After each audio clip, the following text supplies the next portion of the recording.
നമസ്കാരം.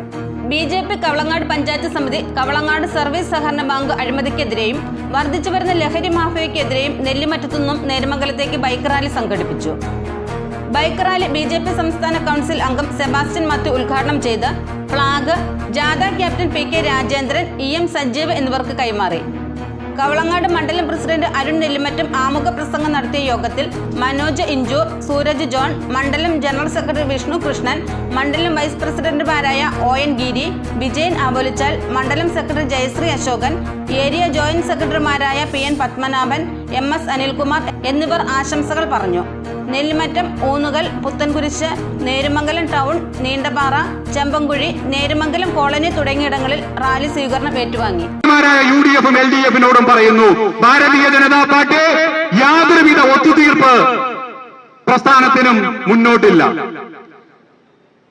മുറ്റത്തെ മുല്ല പദ്ധതിയുമായി ബന്ധപ്പെട്ട അഴിമതി, കവളങ്ങാട് സർവീസ് സഹകരണ ബാങ്ക് രൂപമായ അന്നു മുതൽ ഇന്ന് വരെ ഭരിക്കുന്ന ഇടതുമുന്നണി ആ ഭരണസമിതിക്കെതിരെ ഒരു ചെറുവിരൽ പോലും ഉയർത്താൻ ഇവിടെയുള്ള പ്രതിപക്ഷ കക്ഷികൾക്ക് ആകുന്നില്ല. ഭാരതീയ ജനതാ പാർട്ടി അത് ഏറ്റെടുത്തുകൊണ്ട് കഴിഞ്ഞ ദിവസങ്ങളിൽ നെല്ലിമറ്റം മേഖലയും നേര്യമംഗലം മേഖലയും പ്രതിഷേധ മാർച്ച് നടത്തുകയുണ്ടായി. അതേ തുടർന്ന് ഇന്ന് നമ്മളിവിടെ ഒരു ബൈക്ക് റാലി സംഘടിപ്പിക്കുകയാണ്. കവളങ്ങാട് പഞ്ചായത്തിലെ മുഴുവൻ ബൂത്തുകളിലും ഈ കൊടിയ അഴിമതിയെ കുറിച്ച് പറയും. ബാങ്ക് ഭരണസമിതിയും ഇതുവരെ മനുഷ്യന് മനസ്സിലാകുന്ന രീതിയിൽ ഒരു എക്സ്പ്ലനേഷനും തരാതിരിക്കുകയാണ്.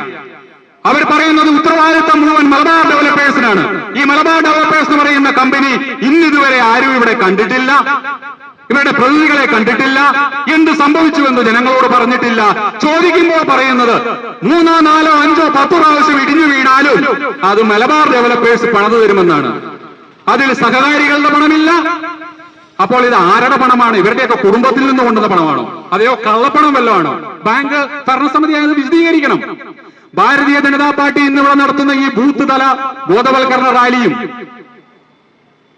പൊതുസമൂഹത്തിന്റെ മുമ്പിലേക്ക് വേണ്ട രീതിയിൽ എക്സ്പ്ലനേഷൻസ്, വിശദീകരണങ്ങൾ നൽകുന്നില്ല എന്നുണ്ടെങ്കിൽ ഓരോ സഹകാരികളുടെ വീടും കയറി കേന്ദ്ര അന്വേഷണ ഏജൻസികളെ കൊണ്ട് അന്വേഷിപ്പിക്കുമെന്ന് ഓർമ്മിപ്പിക്കുകയാണ്. നിങ്ങൾക്ക് ശരിയാണ്, നിങ്ങളാണ് എന്നും ഭരിക്കുന്നത്, നിങ്ങൾക്ക് ആരോടും ഒന്നും പറയണ്ട. പക്ഷെ ജനങ്ങളോട്, സഹകാരികളോട് നിങ്ങൾ മാന്യമായി പെരുമാറണം.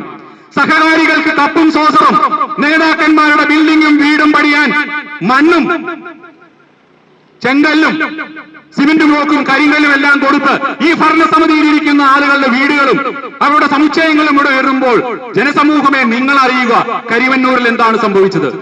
കരിവന്നൂർ ഇ.ഡി. അന്വേഷണം ഏറ്റെടുത്ത് ആരാധനായ നമ്മുടെ കേന്ദ്രമന്ത്രി സുരേഷ് ഗോപി മുന്നിട്ട് നിന്ന് ഇ.ഡി. അന്വേഷണം ആവശ്യപ്പെട്ട് ഇന്ന് ഇ.ഡി.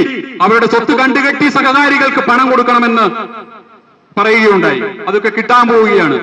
നമ്മൾ ബാങ്കിനെതിരല്ല, സഹകരണ ബാങ്കിനെതിരല്ല, സഹകാരികൾക്കെതിരല്ല, ഭരണസമിതിയുടെ ഈ കെടുകാര്യസ്ഥയ്ക്കെതിരെയാണ് നമ്മൾ ഇവിടെ സംസാരിക്കുന്നത്. ആ വലതുപക്ഷവും ഇടതുപക്ഷവും ഈ നാടിന്റെ പേരിൽ നിങ്ങൾ നടത്തിയ കൊള്ള, ആ കൊള്ളകൾക്കൊരു അറുതി വരുത്താൻ ഈ അവസരങ്ങൾ നിങ്ങൾക്ക് വിനിയോഗിക്കാവുന്നതാണ്. ഇല്ല എങ്കിൽ നിങ്ങൾക്ക് ഈ നാടിന്റെ ശാപം ഏറ്റുവാങ്ങി പിൻവാങ്ങേണ്ടി വരും. അങ്ങനെ പിൻവാങ്ങുമ്പോ ഈ നാട്ടിലെ പാവപ്പെട്ട മനുഷ്യർ, ആ പാവപ്പെട്ട മനുഷ്യർക്ക് അത്താണിയാവാൻ, സഹായമാകാൻ, താങ്ങാവാൻ, തണലാവാൻ ഉത്തരവാദിത്വത്തോടുകൂടി ഭാരതീയ ജനതാ പാർട്ടി മുന്നോട്ട് വരും. ഭാരതീയ ജനതാ പാർട്ടി അത് തെളിയിച്ചിട്ടുണ്ട്. ചോദ്യങ്ങൾക്ക് മറുപടി നൽകാൻ ഇവർ തയ്യാറല്ല.